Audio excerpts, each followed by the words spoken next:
the language just wasn't allowed for it. They had no sense of the southern dialect of black folk in Louisiana at that time. There were good actors among them, but that's too much of a... And Mark Conley goes before Actors' Equity in London and explains how long it took him to find me to do it. He didn't know anything about me, but I was brought to his attention by Hall Johnson, the great choral director. And he'd seen me in some sort of performance. And he said, if here are 49 or 50 black actors and singers who are going to have a job as a result of our doing this play, and you're holding me up about my God? It's a funny story, really. He said, well, let me make it very clear. I don't want to see such a production with a God speaking in a West Indian accent. The setting is the South. And none of the other roles have to talk that much that they would reveal themselves as from another country. This is American South. And he said, so if you can't let me bring my Lord in here, then I'm not going to do it. So naturally I was on the plane in 10 minutes. They didn't want to go through that because they didn't have any other work. There was work, but they wouldn't give it to those actors. So I arrived and did that. The critical response was great, and Conley asked me if I could afford it, and he would certainly see that other directors in England knew about me if they hadn't seen the production on television.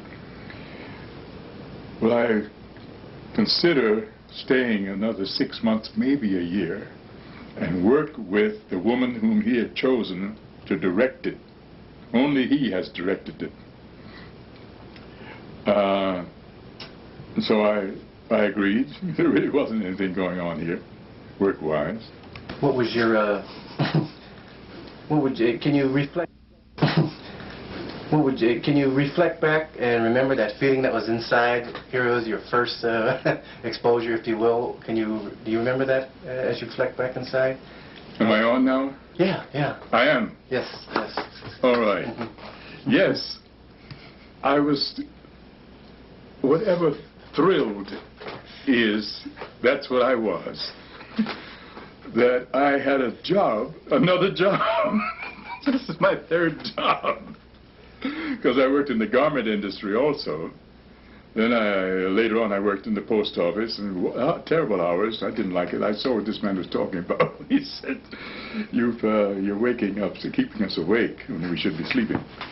But I felt so elated that I should have been chosen to sing in the choir, and that I now had a voice again, because I didn't have a voice after 13. It went every level, and there's no controlling it.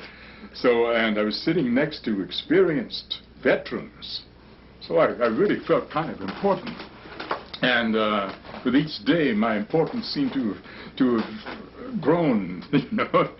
I just really felt good about myself in Chicago. And while rehearsing it, a very good friend who lived in Gary, whose name was Sigmund Galloway, had just married Mahalia Jackson. And he swears that she married him in part because of his contact with me, hoping that I would go on a concert tour with her, largely because she had not been well. And she had reshaped the idea of her presentation, which would be that she would take with her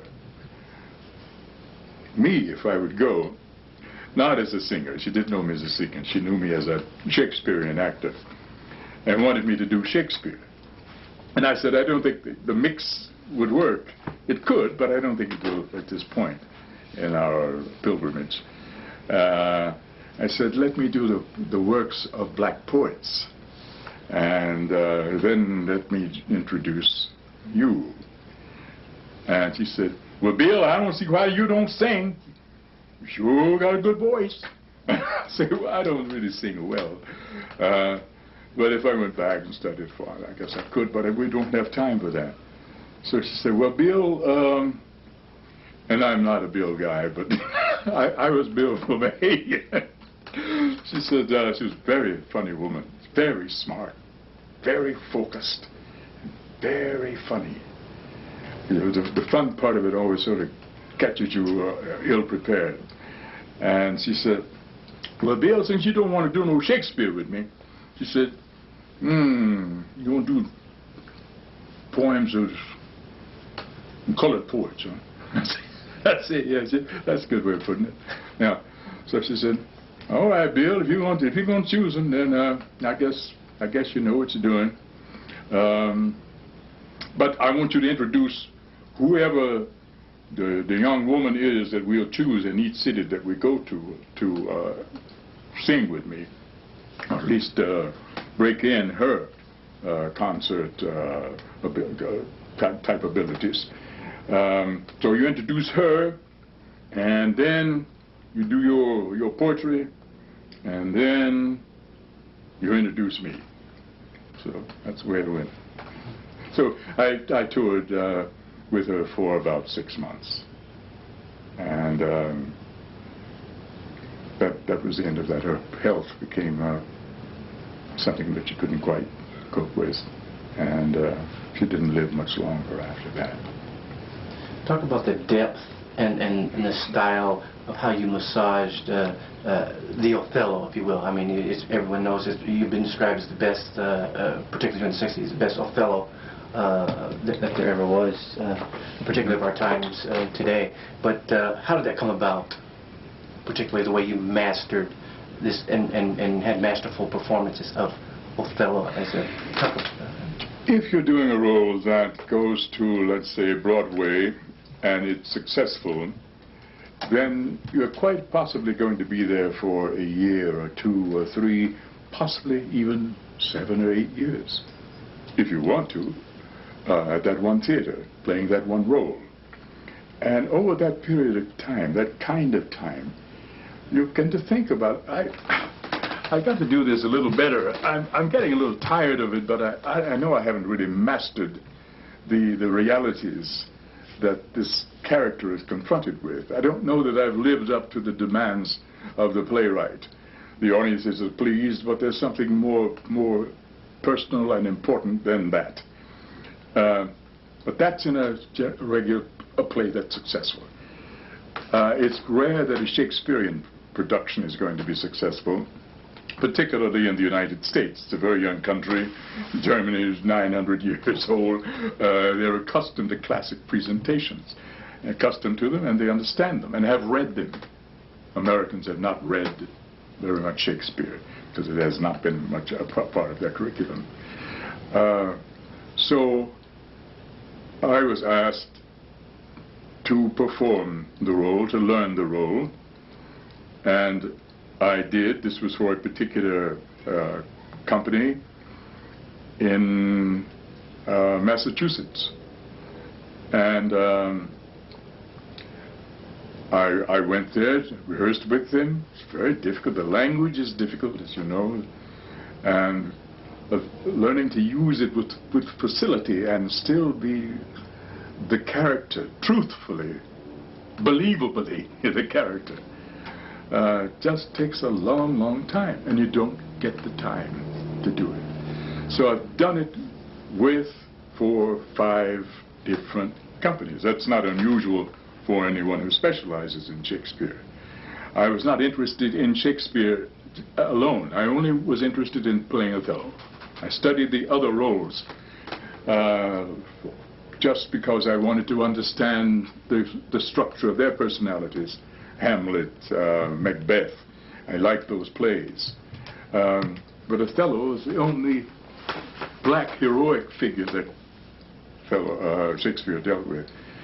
So it requires an awful lot of thinking and of working out things with yourself, of woodshedding, as musicians do, for hours and hours, until it began to seem right. But then you've got to do it in such a way that you can communicate with the other artists on stage.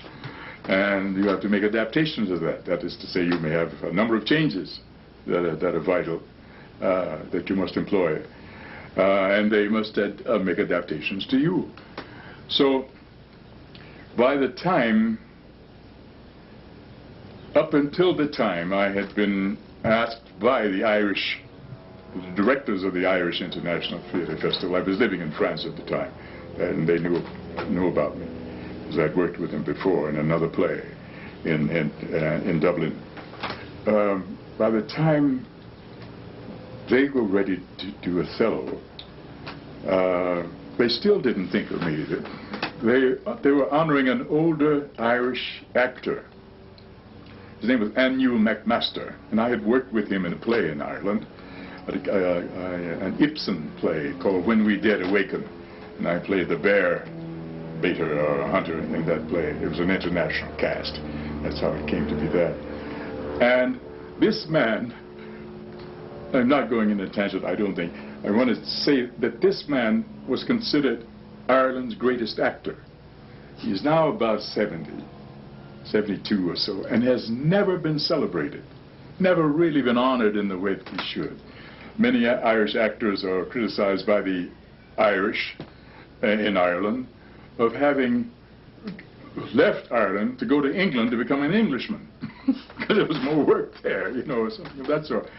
And so they liked him that he had never done this, but they still hadn't honored him. Now they're going to honor him, since he's at this great age. And they ask him, what Shakespearean play does he want to do? It's going to be one of 11 plays that constitute the whole festival in Ireland. And critics would come from all over the world to see this. And so he thought about it for a long while, and he came up with the play that he thought would be the most difficult to stage. The most difficult in every way, because I'm going to punish these people for never having honored me. I knew the man, and as I said, I'd worked with him. And so they agreed, and I'm now living in Paris at this point. And he started rehearsals, and I said, yes, well, why isn't Mr.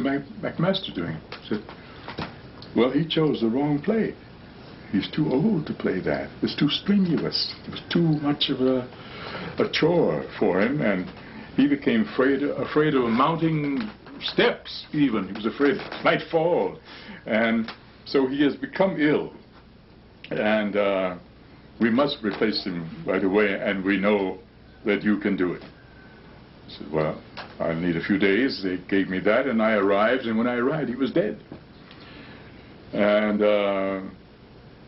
all of that to say that I didn't get as much rehearsal as a result of that as I needed, but I got 3 weeks of rehearsal. The directors are better directors, more suited for this, for Shakespeare, than other American directors that I'd worked with. Doesn't mean that they're more talented than Americans, but they're closer to it. It's so much a part of their way of thinking in terms of what theater represents to them.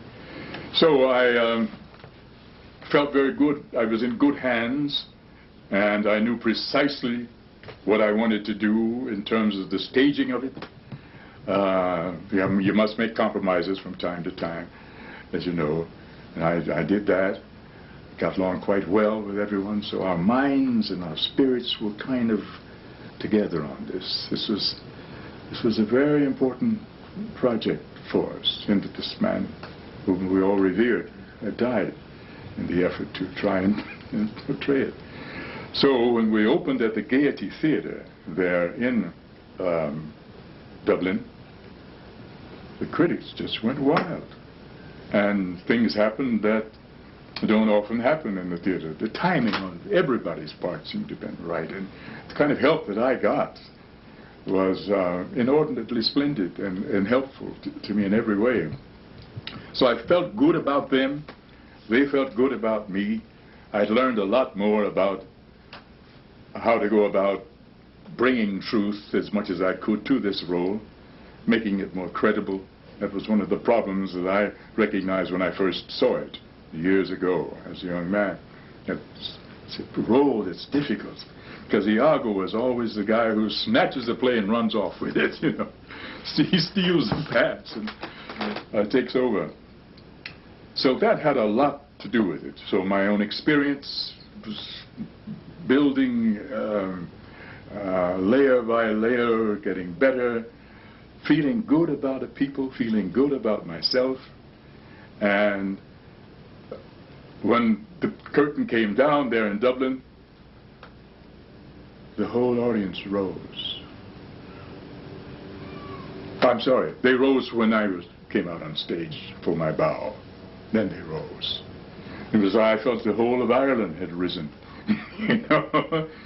And they just whistled and clapped and stomped. And the other actors, manipulated Iago was one of the managers also, and the director was one of the managers of the play. And they asked me if I had anything that I'd like to say. And I just couldn't. I just said, they've said it, you know, for me. And I will have something to say after I've gotten over this one day. So in this rather peripatetic way, I've tried to explain the layers and layers that I'm sure you can identify with in terms of building something, making it happen. And it's peculiarly my experience and nobody else's. You know. Talk about the frustration of dealing with exactly what you said. Here you are working in a masterful production surrounded by those that are blessed with the culture, blessed with the arts in a depthful way, as opposed to over here in America, your own country, where you have such an infancy in terms of culture appreciation. Talk about the frustrations with that scenario.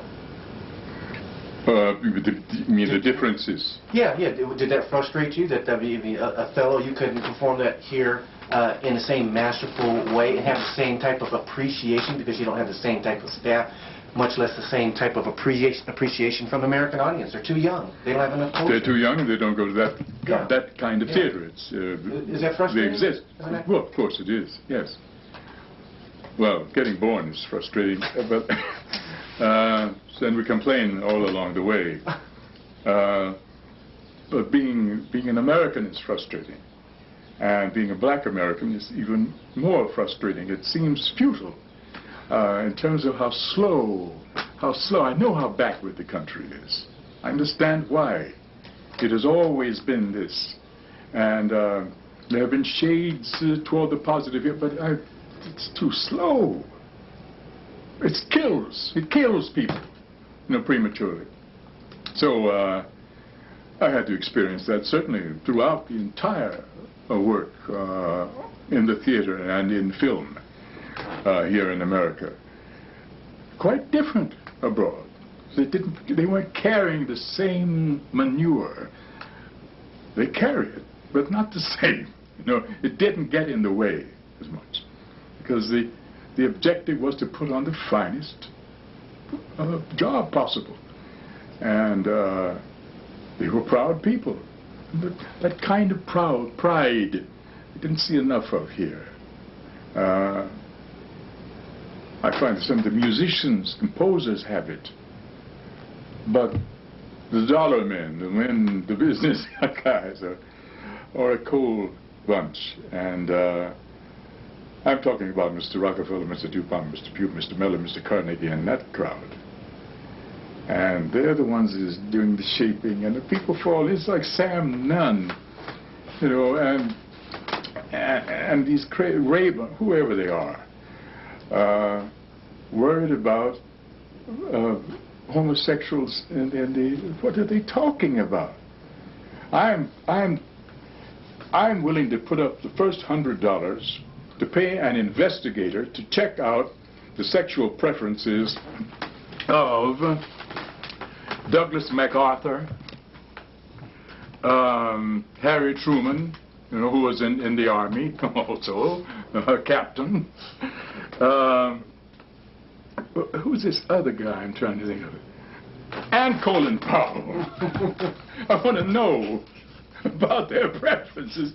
And when we know about their preferences, when we really put a spotlight on these guys, they will stop bothering these other people out here who are willing to become soldiers and so on. Male and female. They're talking about male and female. Not like there's but they're worried about more about the male. You know? Not like there's any other pressing problems like poverty, high unemployment, things like that. Oh, get away from me with that reality. For some reason, we're dealing with gays in the military. I'm not going to go off on that, but that might be a media of course. Mentality, low mentality. Yes. But you talked earlier, you alluded to the fact that in film, same type of, you're dealing with the same type of thing in terms of that same type of attitude, the same type of lack of appreciation. Talk a little bit about that, because I understood you in the theatrical realm that you spoke. But in film, same sort of thing, right? Well, film has been, in a sense, where the people who are on the lowest rung economically and socially in this country, it's been one of the most devastating aspects of minorities' experience in this country, because it depicted them as buffoons, as a people who's ignorant people whose function it is to serve anybody above them, and anybody would be above them in terms of the choices having been made and how they station them.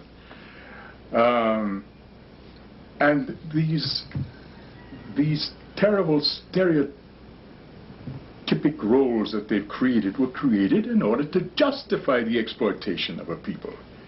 And you know what's so fascinating about it is D.W. Griffith did a film called The Klansman.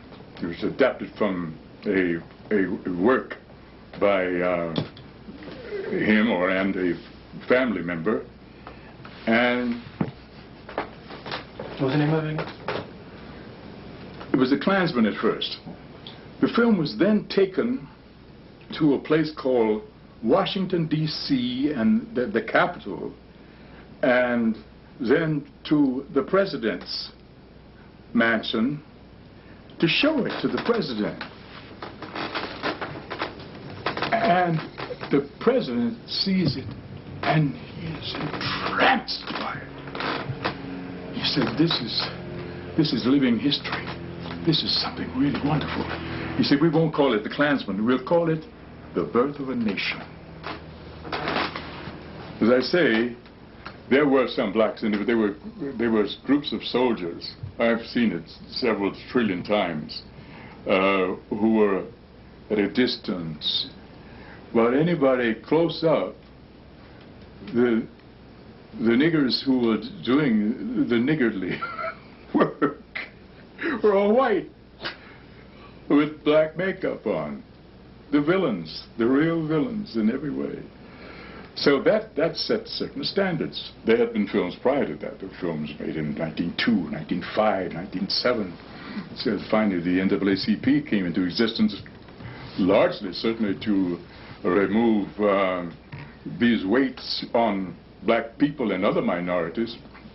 But they really went out after black films that had stories about black people that had been written about people who prosper as a result of this kind of subjugation. So when I went into film, the first film that I participated in as an actor was called Lydia Bailey. It was adapted from a novel wherein the character traveled to a vast number of different countries, but they were going to deal solely with the West Indies, and that being Haiti was the ground upon which this story was to be dramatized. And Lydia Bailey was a very beautiful Caucasian woman who for some reason was not happy about living in the States, and had some acquaintances in Europe, and particularly in France and then in Haiti, that she cared more about being with. And her father dies in the United States, leaving a lot of property, to her, and the then president sends a troubleshooter to find her, to get her to sign that property over to the United States government. But while there, the black folks have gotten tired of being on the bottom. They've been tired for a long time. There are about 250,000 people in number whose work in reality made for France becoming the wealthiest European country in... You played what role again? A Haitian patriot. I'd rather not say the name of the character. I didn't like the name. But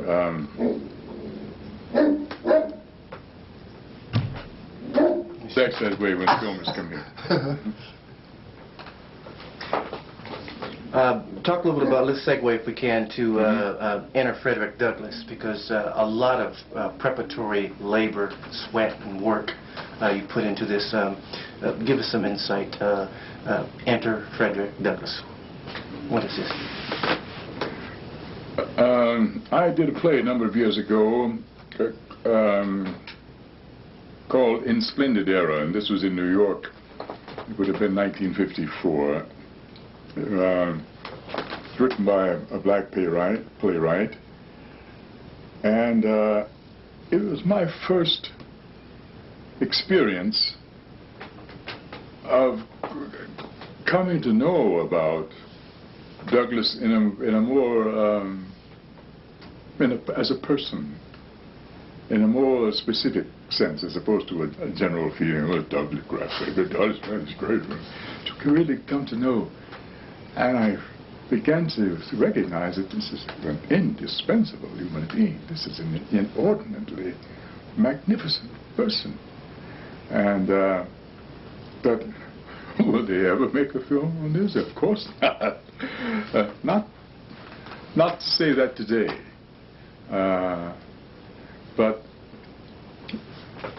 having to go through the trials that Douglas went through in Splendid Era, I had a better sense of our history, because it encouraged me to read a little more now that I had been refurbished, in a sense.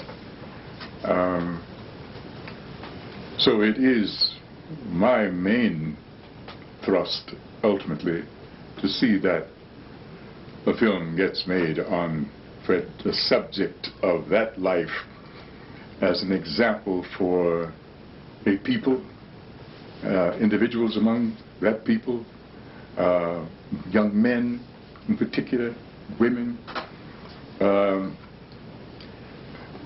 I would like to have an Academy Award for that to give to the young black and Hispanic men who are killing each other, and children, and little girls who have nothing to do with the way in which they're trying to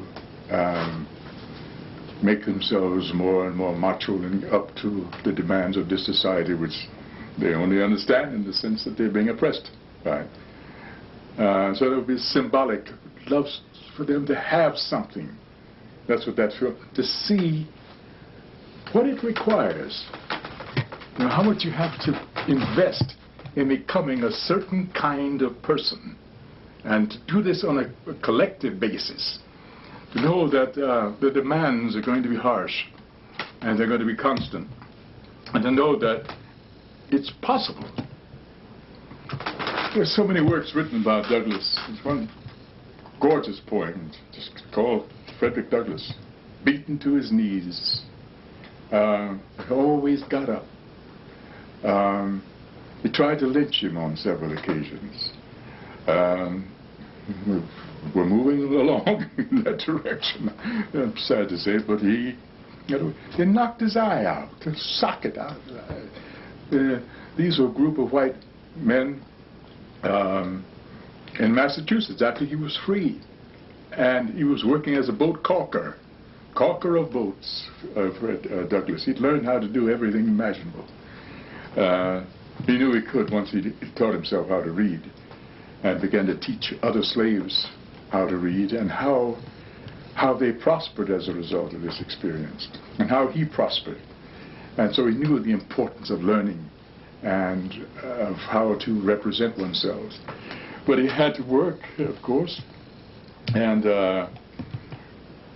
it was so bad for the white workers in terms of the lowest kind of pay. The life but this. This was it. And he didn't fight back, and he could fight.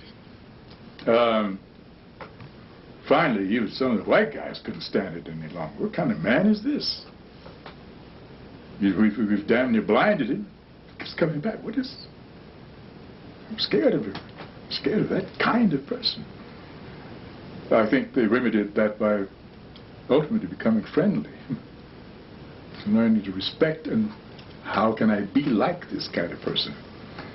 So that's why I'm interested in the film, and why I feel so strongly about it having, once it's been made, telling that story of that man, not the Hollywood version of From Rags to Riches or to Success, but how much he took, how much manure was thrown on this man to stink up the situation, stink up his life, and came out clean as a whistle. And is the finest historian in the whole history of slavery in terms of being there and continuing to write. Never stop writing. I am educating people. I want them to know about this. I want you to know about me. If that's an egoistic way of going about things, fine, it's just a word. I want them to know about me, know how to handle this kind of situation, and ultimately disroot it.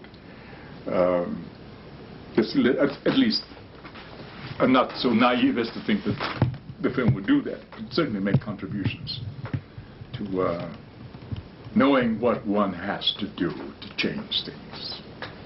What about your stage portrayal? Because anyone that's seen it has talked about the guts and the soul that you kind of grow. It's like you're planting a seed throughout the whole time and then slowly cultivate. Talk a little about the soul that you're trying to bring out in your stage presentation. Well, it's the same man, right? It's making that walk, and it's a very difficult walk, and learning, constantly learning, really examining situations and people, and giving. That's baffling to the enemy, who does not have to continue to be the enemy. It's inexplicable until they learn it themselves.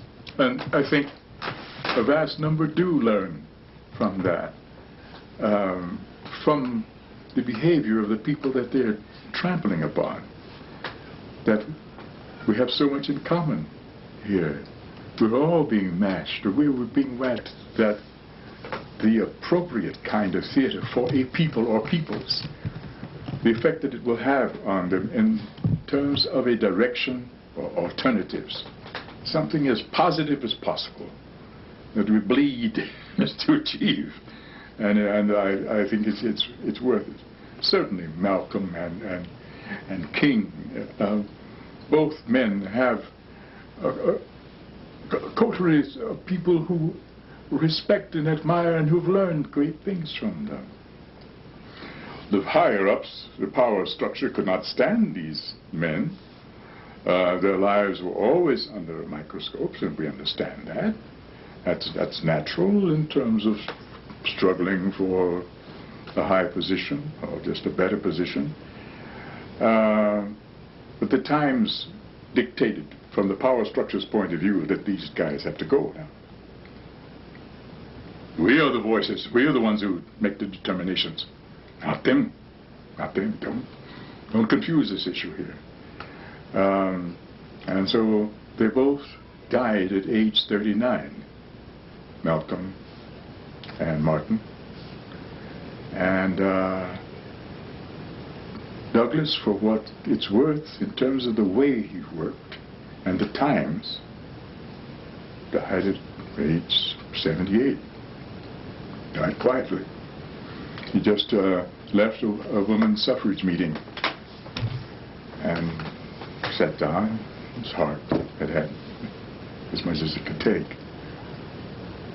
So did make the movie tomorrow. What better performer than yourself to play this role? It's not they. I'm not thinking about they. The only way it's going to get done is me thinking about me finding out how to do it. I'm not looking for no actor to do it. I am the actor. Boy. I mean, in terms of what I've come to know of it, I'll share that. But it's not them. I don't want their concept of it. I want these young people in particular to understand that these guys don't come to us out of the sky. They come from a woman's womb, and they're set out there. They're wound up and set out there. And that they can do infinitely more about bettering their lives than they have any clue about. You did some work here after the so-called rebellion down here. Classical, theatrical, Shakespearean trained actor, meshing, if you will, with inner city kids. Talk about that experience. How were you received, and what was your ultimate goals after the rebellion in this capacity? You mean the rebellion in '65? Yeah. In what? Yeah. Yeah. Yeah, when police came in there and started bashing people around after the incident that sparked it and that whole bit. Oh, that was a horrifying thing that was going on there. What did you do? If you could talk about what you did, how you got involved, and what you did. And well, I hadn't been here very long. I just recently returned from Europe, and I'd done a play in Greenwich Village in New York, another play. It was called Javelin, and I played King Saul, and that with an all-Jewish company. But they did it that I looked more like Saul than they did. He is described as a black man, and so on. Anyway, it didn't run very long. It wasn't a great play. It was a great experience, and I hitchhiked a ride with a friend from New York to come to California to see what the devil was going on here, and I think I'd gotten here what it seemed hours, days, maybe months after the revolt in Watts, and I met with some friends who asked if I would consider working with some young people in Watts to develop plays that they could perform in, anything to keep them going and keep them creative. And that was at the What's Happening Coffee House on 103rd Street. And I was living in Hollywood at the time at a hotel called the Montecito, which was accommodating actors from New York as a rule, who would come and do 2 weeks on a TV show and go back home, a rapid turnover. So I was there for a couple of 3 years at most before coming here to teach. And I had a class of about 58 or 9 young people, all of them black except one girl, a white girl, who I don't know quite what her problem was. She had some sort of disorder. But she said, I must be here because they're the only people I can trust. I've been raped 9 times.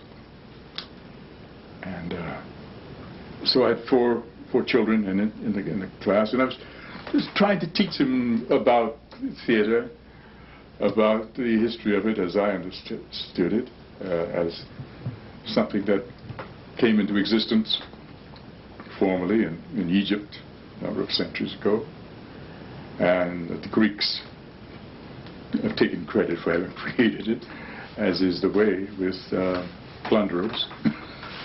And that it had I came to understand better what its function was, because the priests were the head actors, and they played male and female roles. And in trying to communicate a way of acquiring, creating a meaningful life for their people, they were constantly lecturing to them about this, doing this a certain way, better society we do, so and so, and plant here. And I found that I was hearing a lot of snoring from these priests, and realized that it was a little too static. To move, had to move. I'm going to move over here now and wake them up. And they're wonderful stories that we can tell. We can, but the visual and the auditory aspect of it all comes together there, and they can't go to sleep.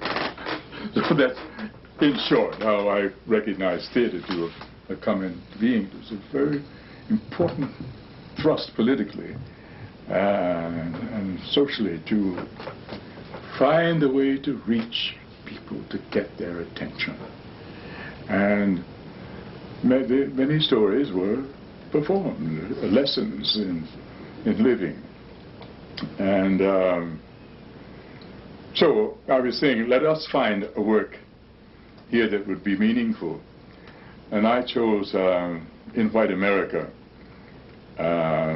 I'd read it recently, I'd seen it performed, and I thought it was a very good play. And one of the young toughs in the class came to me after it was over and said, with his feet on the desk there, you know, I knew that was a way of bringing me down from his point of view. He said, why did you choose that play? I said, well, Martin Duberman is a good writer, and he's the man who did the definitive biography on Paul Robeson the last couple of years. He said, yeah, he's a good writer and all that, but why are we doing it? I said, because we need a play to work on and to develop our skills as communicators. And it's true, the stuff that he used, different vignettes and scenes reflecting the oppression of a people. He said, yeah, but why has that got to do our work? How come that's got to be our work always? Why don't we just do something that is just us? So I said, well, do you have a play? Well, no, I don't have a play. But I said, do you know a playwright? He said, yeah, I know. Why don't you talk to him about that? I'll do it. I'll do the same thing I ask of you. I'll certainly do myself. And I said, why don't we meet a week from today here with whatever materials we have? So we did, and he came up with nothing. I couldn't find him, you know what I'm saying? He was out of time. I said, yes, I know what you're saying. I said, I've got a play that I have done. I have performed this play. It's called King Oedipus, and presumably written by Sophocles. But the setting really is Egypt.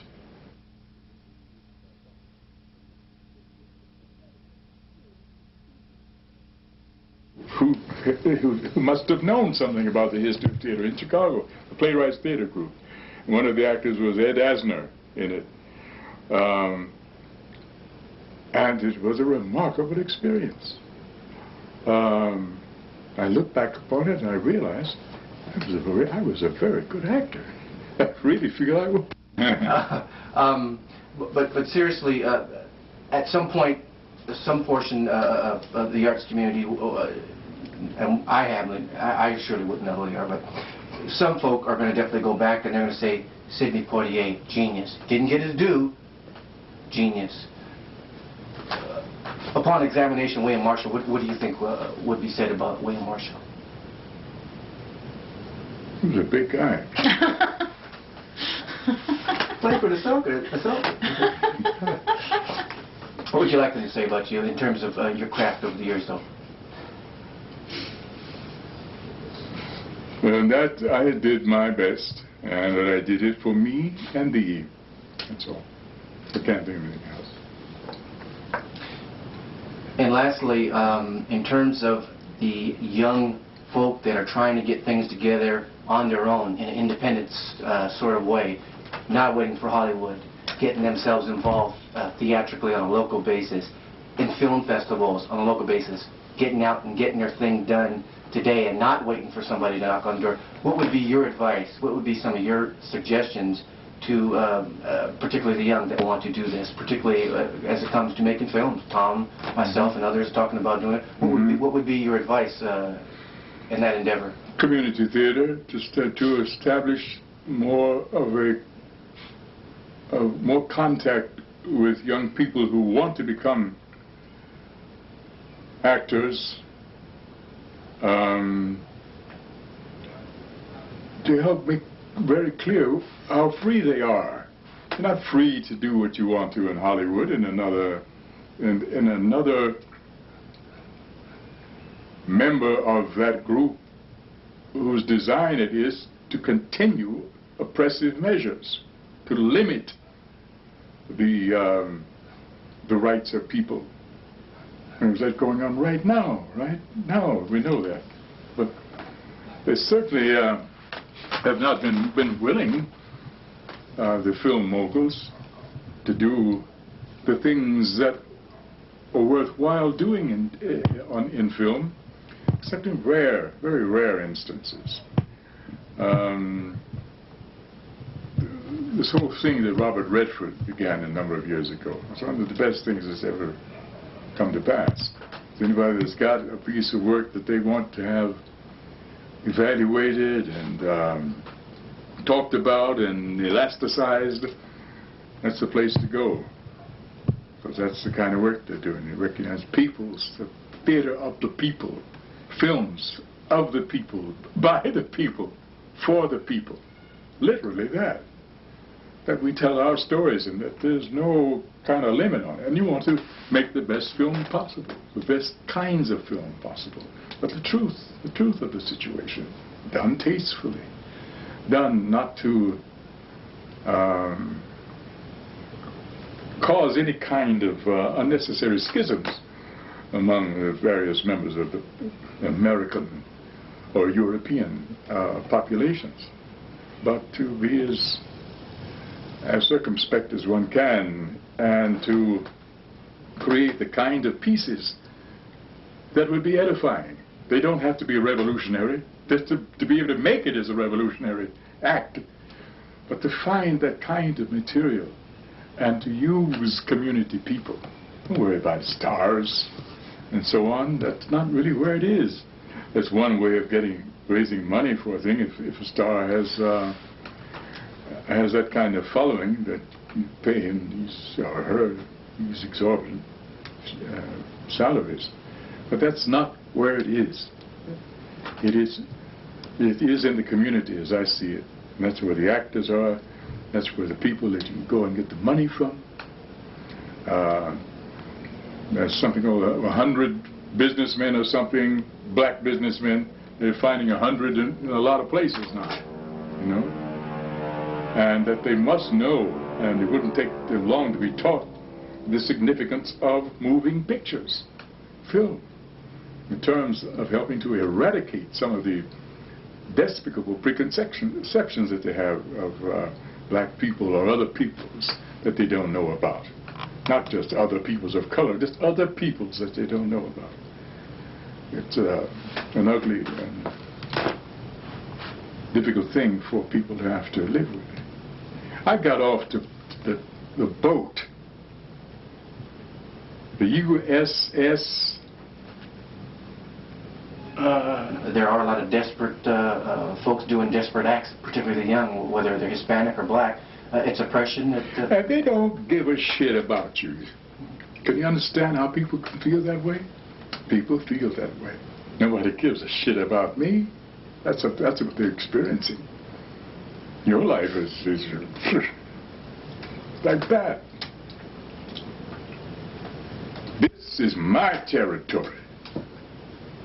There's so many black youths that I know more about, you know, than any of the other groups, but they're in a comparable bind.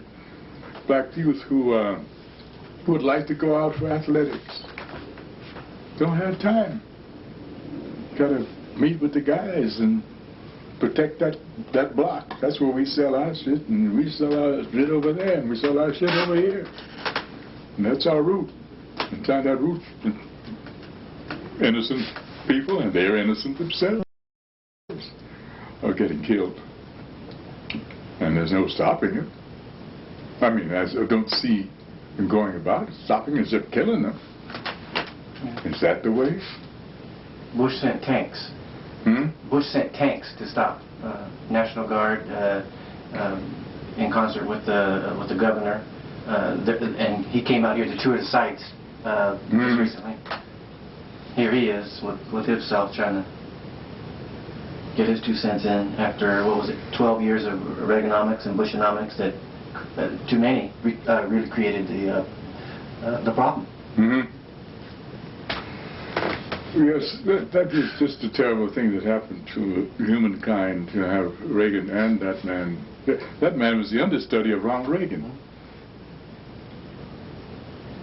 Tried a different kind of path. He's a well-educated man.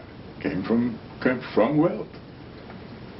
But Reagan was his favorite because he was a nice-looking guy, been in movies, and he could tell a joke. That's mostly what he had in his pocket. New joke, past his prime, way past. So the power structures is in heaven. They gave him the best jokes they could come up with, best barbers, and some fairly good tailors. All he had to do is just show up, and he went to sleep. I'm reading a book about $1 a week. About some of the different archives and stuff that are out there. Sure. I think that UCLA has Lydia Bailey.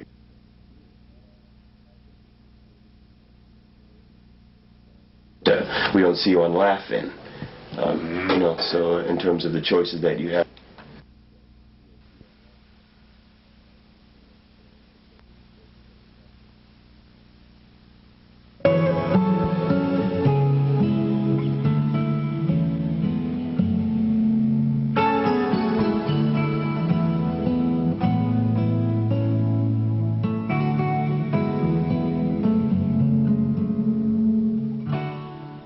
William Marshall, an Emmy Award-winning actor and producer, born in Gary, Indiana, has appeared on the stage, in films, and on television programs throughout the United States and across Europe, performing ever so magnificently. He has also been dubbed as the best Othello of our time by Harold Hobson of the London Sunday Times, but it is his portrayal of Frederick Douglas in which he is known. I did a play a number of years ago called In Splendid Era, and this was in New York. It would have been 1954.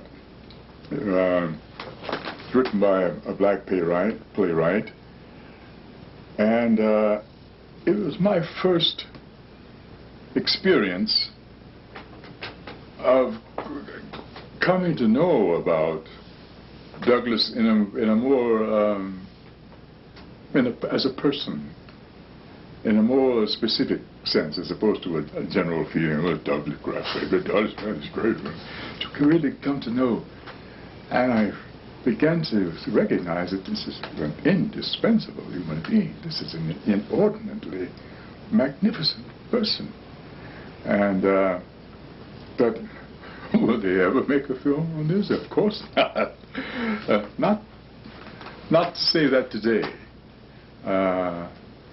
but having to go through the trials that Douglas went through in Splendid Era, I had a better sense of our history, because it encouraged me to read a little more now that I've been refurbished in a sense. So it is my main thrust, ultimately, to see that a film gets made on the subject of that life as an example for a people, individuals among that people, young men, in particular, women. I would like to have an Academy Award for that to give to the young black and Hispanic men who are killing each other, and children, and little girls who have nothing to do with the way in which they're trying to make themselves more and more macho and up to the demands of this society, which they only understand in the sense that they're being oppressed by. So it would be symbolic. Love for them to have something. That's what that film, to see what it requires. You know, how much you have to invest in becoming a certain kind of person. And to do this on a collective basis. To know that the demands are going to be harsh and they're going to be constant. And to know that it's possible. There's so many works written about Douglas. There's one gorgeous poem just called Frederick Douglas, beaten to his knees, always got up. They tried to lynch him on several occasions. We're moving along in that direction. I'm sad to say, but they knocked his eye out, the socket out of his eye. These were a group of white men in Massachusetts after he was free. And he was working as a boat caulker of boats, Fred Douglas. He'd learned how to do everything imaginable. He knew he could once he taught himself how to read and began to teach other slaves how to read and how they prospered as a result of this experience and how he prospered. And so he knew the importance of learning and of how to represent oneself. But he had to work, of course, and continuing to write. Never stop writing and educating people and want them to know this was it. And he didn't fight back, and he could fight. Finally, even some of the white guys couldn't stand it any longer. What kind of man is this? We've damn near blinded him. He keeps coming back. What is this? I'm scared of him. I'm scared of that kind of person. I think they remedied that by ultimately becoming friendly.